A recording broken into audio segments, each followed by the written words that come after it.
Well, right when it seems like Iron Fist starts to show promise, they have to go ahead and copy off of a incredible twist from a much better show. Don't change the channel, don't touch that dial. We got it all on UHM. Take off your sneakers.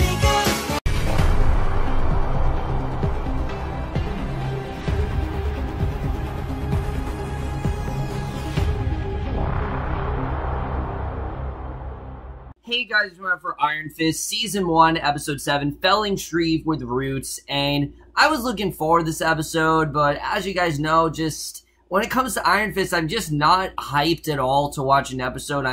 The only reason I'm watching the rest of the show is because of the Defenders. That's the only reason why, and episodes like this remind me why this is such a step down, because while this was probably the most eventful episode of Iron Fist yet, it felt so underwhelming because of the way that it was presented. I mean, on paper, this sounds like a great episode, but when you really think about it, not only is it really underwhelming, but it's also copying off of a much better episode's twist. In fact, this episode is very similar to the 7th episode of Luke Cage. A lot of things are very similar. The only thing that's different about this episode is that we don't really have any flashbacks in this episode, you know, as opposed to Luke Cage, where episode 7 we had a whole episode about, you know, Cottonmouth's past and whatnot there. We didn't really, you know, get that at all here. But what we did get, I thought, was a relatively better episode than what we've had. It's just the way the things were played out in this episode, I think could have definitely been done a lot better. But let's just jump right in because I do want to talk about it. So we get to the beginning and we see Harold. Yeah, remember Harold Meacham? Yeah, I mean, I don't either. He's in the hyperbaric chamber in his penthouse and 2 hand agents pull him out. They tell him that the hand is concerned about Harold disobeying them. They point out that he left the penthouse and Harold insists that he had to check out the man claiming to be Danny.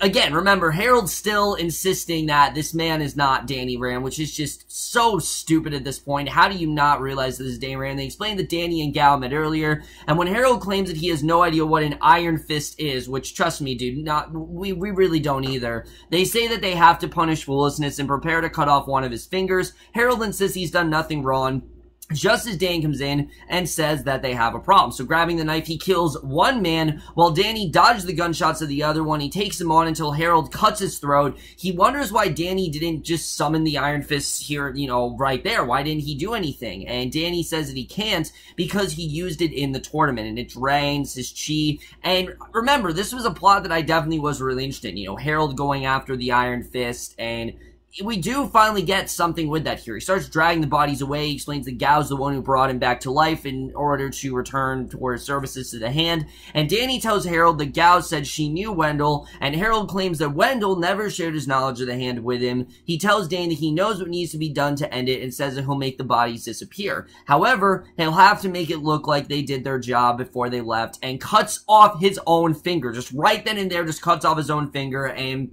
I mean, it was a good opening, I will say that, but it felt less like a really empowering opening and more like, oh yeah, remember Harold Meacham? Yeah, he's still around, you know, even though you might have forgotten him, Harold Meacham is still here to save the day. It just felt really random to me that Harold Meacham just randomly is back. I just didn't really by the fact that he was gone. They didn't even really show, like, where he's been for, like, the past, you know, 3 or 4 episodes that he's been missing. You know, where's Harold Meacham been all this time? I didn't really understand that. It was cool to see him again, but you know, it just didn't really do much here. But back at Ward's office, Joy says that Ward was acting stupid, and he figures that no one recognized them at the urgent care and says that he's fine, but Joy doesn't believe it, and Ward tells his sister that he can't tell her what's going on, though, basically, Joy insists that he needs help. He tells her to stay out of his business, and Harold calls, using his text name of Frank Stein, figuring that he's Ward's dealer, and Ward refused to explain. Joy then storms out, and once he's alone,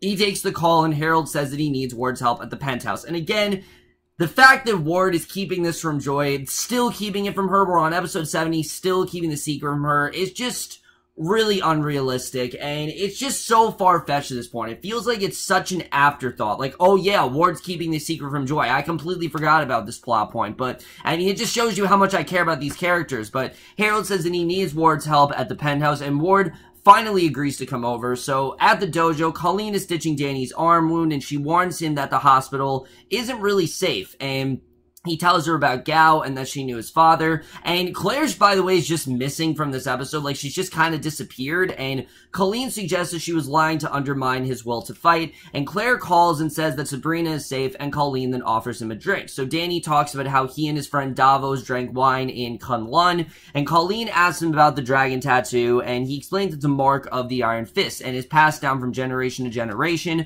The Iron Fist is given to one student to wield, and Danny earned it. And it lets Danny focus the chi. And again, this is all good and done. Like, I'm glad we're getting this exposition, but it would have been a lot more impactful if we actually saw this in flashbacks. That's the main problem with this character, is that we just didn't get that flashback episode that we should have gotten. But he warns Colleen he can't summon it at the moment. And again, that just, it shows how stupid this really is. But Colleen blames herself for not protecting Donovan at the hospital.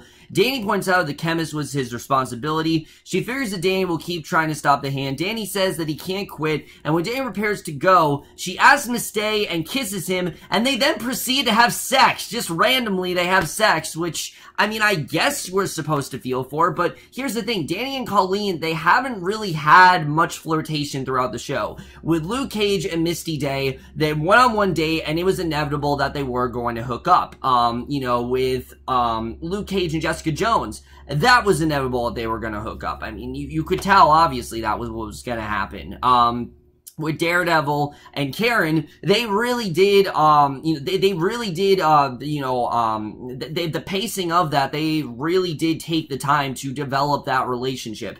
This is probably the most rushed one yet. I don't for a second believe that Colleen had these romantic feelings for Danny. I just didn't really feel that way. I mean, we go from episode 2, she wants nothing to do with him. Now we're in episode 7, and all of a sudden she is attracted to him. It just feels a little bit rushed to me, and I don't really feel like this is the same Colleen that wanted nothing to do with Danny.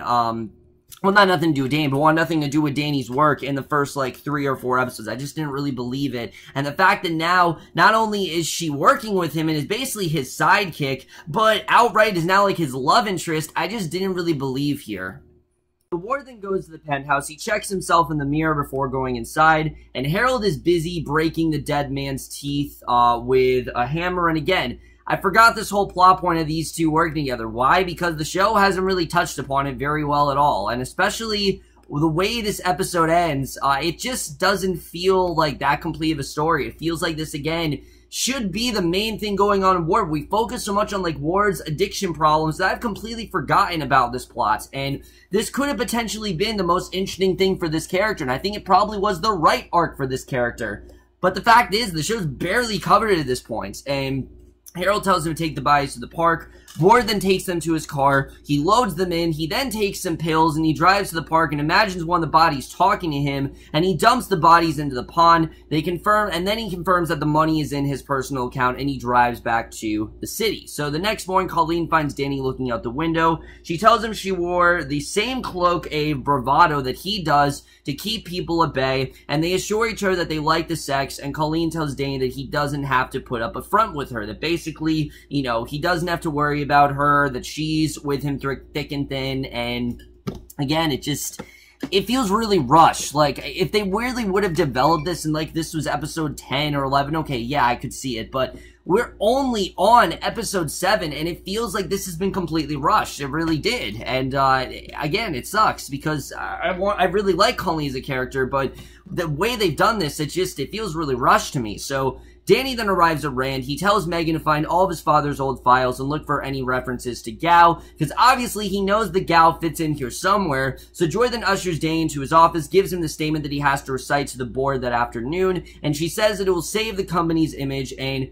Danny then asks about the plants that is making people sick, and Joy says that she cares about the people, but she also cares about the company, and she tells him that he needs to do the hard work. Just as Danny sees Gao come in, and This, for me, was easily the best scene in the episode. He goes to his office where Gao is waiting, and Gao says that she has been in Rand for longer than Danny has. Like, she's been working here for a very long time, and she doesn't really plan on leaving, and he reminds her what he can do. Gao says that she's not the first Iron Fist that she has met. She talks about Daredevil and Luke Cage. However, he's the first that would back down from a duel to save one girl. And Gao then points out that Danny is in dereliction of his duty. She suggests that Danny end his war with the Hand and enjoy his life as a billionaire. But Danny obviously isn't going to do that. So he asks if she made an offer to his father. But Gao simply smiles, and she enters the elevator, and she uses a key card to go down to the 13th floor. He pries the door open, summons the Iron Fist, grabs the cable, and then slides down. So she looks up as Danny lands on the elevator roof. She and her 2 guards leave when they reach the 13th floor, and again, I thought all this was really interesting. The fact that Hand, they're just basically taking over Danny's life at this point. They're making his life a living hell. I really am enjoying that stuff. I think is really interesting. But again, when you factor in Harold Meacham, and then you factor in another character introduced at the end of this episode, it doesn't really seem like the show is that focused. In fact, it seems completely unfocused to me. Like, they don't really know who the main villain of this really is. Is it the Hand? Is it Harold Meacham? Or is it someone else that I'll get into in a little bit? It just doesn't, work for me. So basically, we see Danny drops in the elevator, he gets out before the doors close, and one of the heroin saleswoman, Sophia, walks by, and Danny goes after her. So in his office, we see Ward. He's checking flights to Central America. Joy comes in, says that Danny will apologize to the board. She apologized for snapping at him the previous night and suggested he go into rehab. He agrees, and Joy assures her brother that she's there for him, which is all sweet and everything. I wish I cared, because I don't. This is the one plot I just don't give a shit about, and I wish I cared. But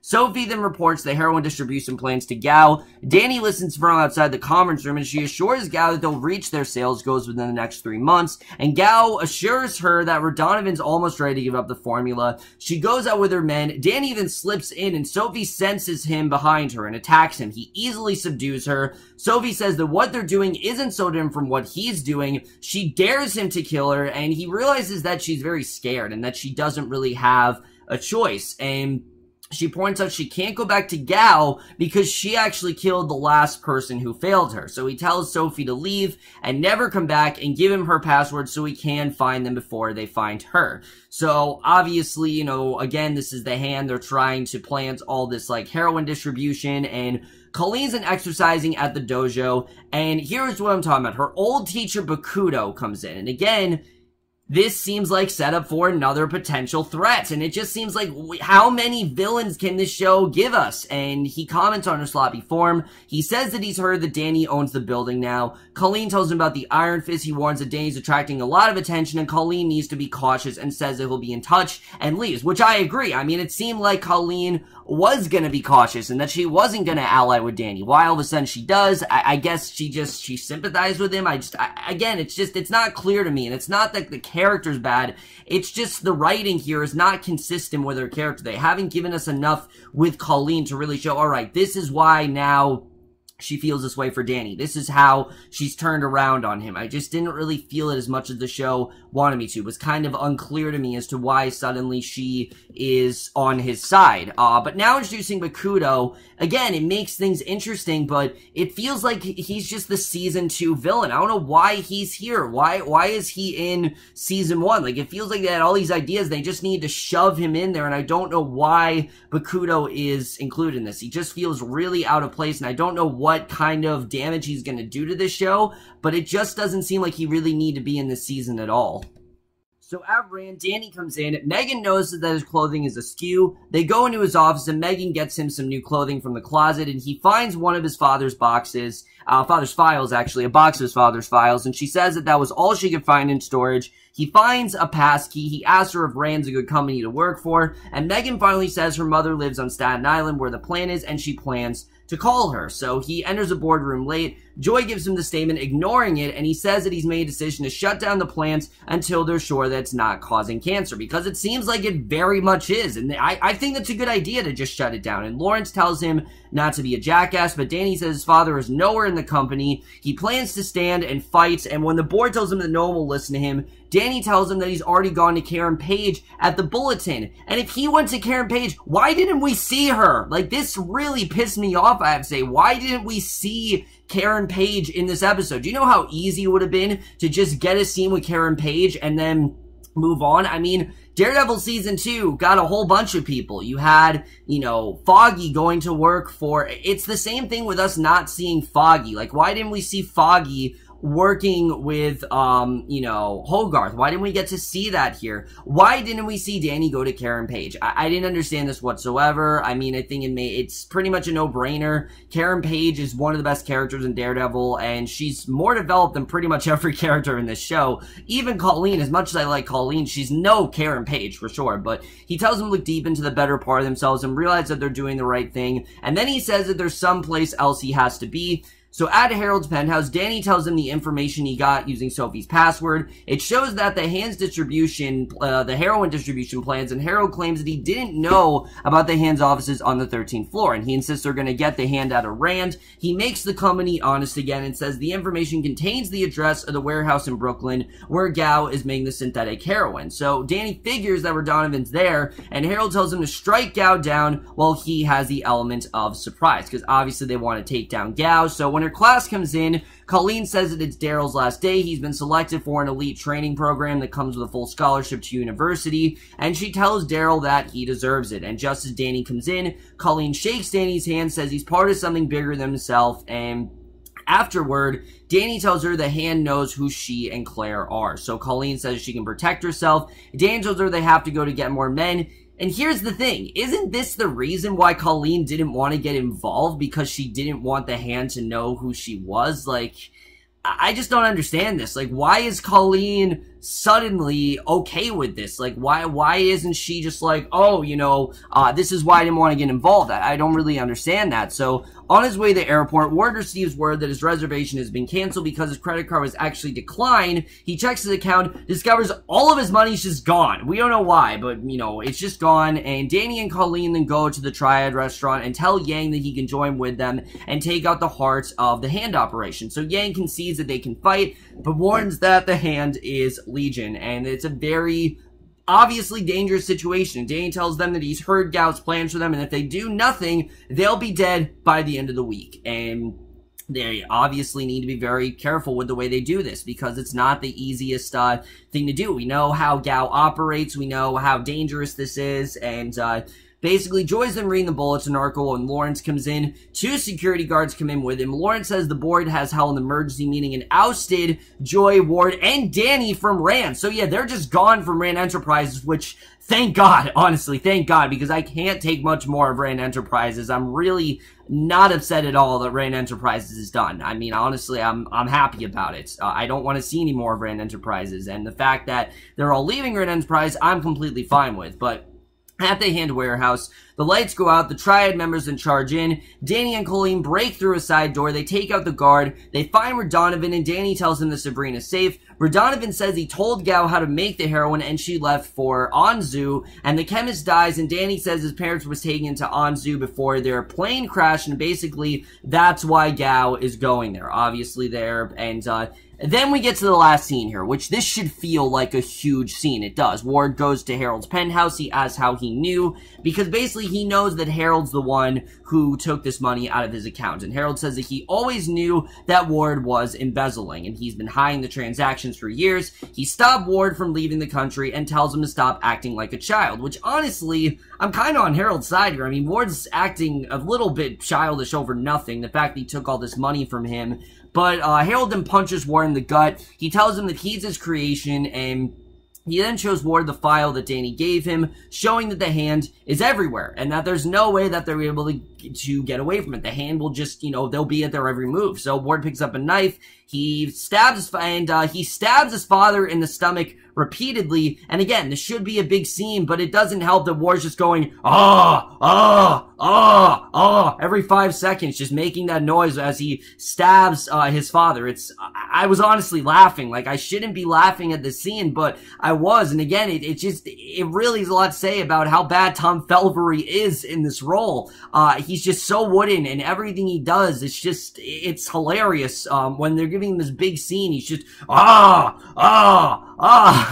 it wasn't even like, a powerful, I was just like, like it was just hilarious to watch. And basically, he does, in fact, kill Harold, which I didn't understand. I thought Harold made this drug so he couldn't die, but whatever. He takes Harold's body to the pond, sinks it, and I guess Harold is dead now. So, basically, you brought Harold back in this episode for no reason whatsoever, but that is the way this episode ends. Let's just get into this and where it's going to take us into the rest of the season. Here's the problem with this last scene, because, look, I really did like Harold Meacham. I did. I thought he was overall a well-done villain. I honestly thought that the actor that played him did actually a pretty good job in this role, which, you know, on this show, there aren't many actors that are doing a really good job. It's really only Jessica Henwick and Rosario Dawson who've been impressing me. You know, I think the main act, David Wenham, actually did a really good job as Harold Meacham. But when you completely remove him from the story after 2 episodes and then bring him back after that, you expect for them to do a lot with his character. And they did, in fact, do a lot with his character. But you shouldn't kill off that character in the same episode that you bring him back in. I mean, it seemed like they only brought him back just to be like, oh yeah, Harold Meacham, and then just to kill him off. And I didn't understand what the point of that was. And not only is it so unnecessary that they killed Harold Meacham, but it is a direct ripoff of what Luke Cage did in Season 1. And I know a lot of people have compared this to Luke Cage Season 1, which I will definitely draw comparisons to that. Because here's the thing with Luke Cage Season 1. At that point, Cottonmouth and Luke Cage had a lot of fights, and there was so much tension between those two. They set it up so well. It seemed like Cottonmouth had lost everything, and it seemed like, you know, he couldn't possibly lose more. You know, it seemed like Cottonmouth in general, you know, he was always kind of in the right. You know, not in the right, but he was always kind of winning and reigning superior over what he did. Remember, he went to jail and then he quickly was bailed out and things like that. But at least at that time, he was in every single episode.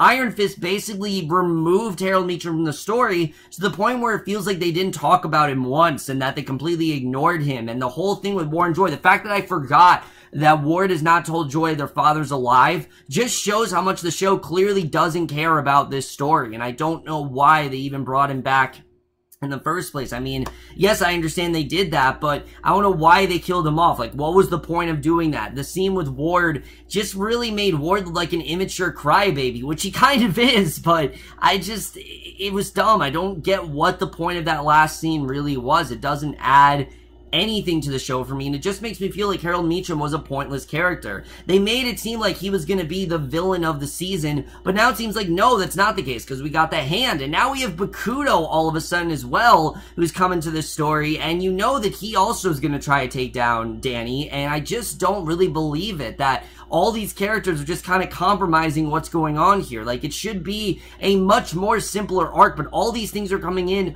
to overcomplicate the story, and that's, like I said, the main thing that's going on here. The main problem that I did have with this episode is that, once again, things are just really overcomplicated. And Ward, as well, is just such a mess. Tom Pelphrey is not all convincing as his character, and I mean, you guys know I'm not a fan of Ward in any way, shape, or form, and I don't think I'm ever gonna be. I really don't. I don't think I'm ever going to get on board with this character. Maybe something will get me to do it, but I really doubt that I'm ever gonna get, like, completely on board with this character. I highly doubt that's ever gonna happen. But as far as what did go down with Danny and Colleen, like I said, I do think that this was a well-done arc. I like that, you know, one, Brand Enterprise is done. It seems like they're completely indisposed at this point, and because of that, they're now out of Rand Enterprise. I'm hoping at least that we're kind of done with that, because I don't really care much about what was going on within Rand Enterprise, to be honest with you.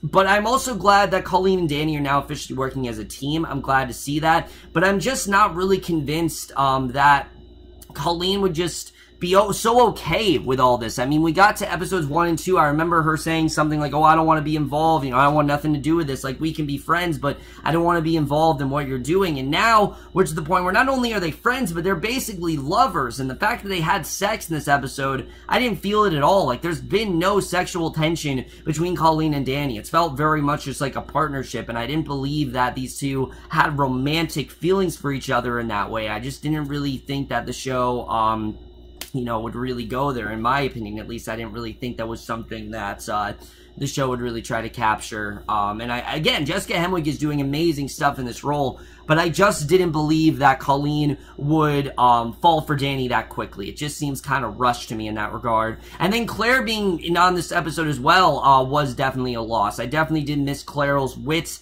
I missed her sort of sardonic nature she's had in this show, and I definitely am liking where she's headed here. Overall, guys, like I said, this was a better episode than the last one. The last episode, there were a lot of scenes that were funny. This episode only had like one scene that really made me laugh, which I should not have laughed at Harold's death, but I in fact did. Tom Pelphrey's just, I mean, it's just, how can you not laugh at that? I just think it's something you have to laugh at, but overall, guys, like I said, I did enjoy this episode. I thought there was some really good stuff going on here. And I am going to give Iron Fist Season 1, Episode 7, Felling Tree with Roots, a B-. So over, guys, doing this episode of Iron Fist. So most guys thought this episode overall. Left your thoughts in it. Did you like Carol Meacham's death? Do you think it was necessary? And I did hear the second half of this season is a lot better, and I definitely can feel that. I think it's definitely going to be a lot better. Second half, we'll have to see the way that really does turn out. But I will see you guys next video, which will actually be for episode 8. I want to try to get at least 2 episodes in, 2 reviews in today, and I will see you guys for that. Okay, bye.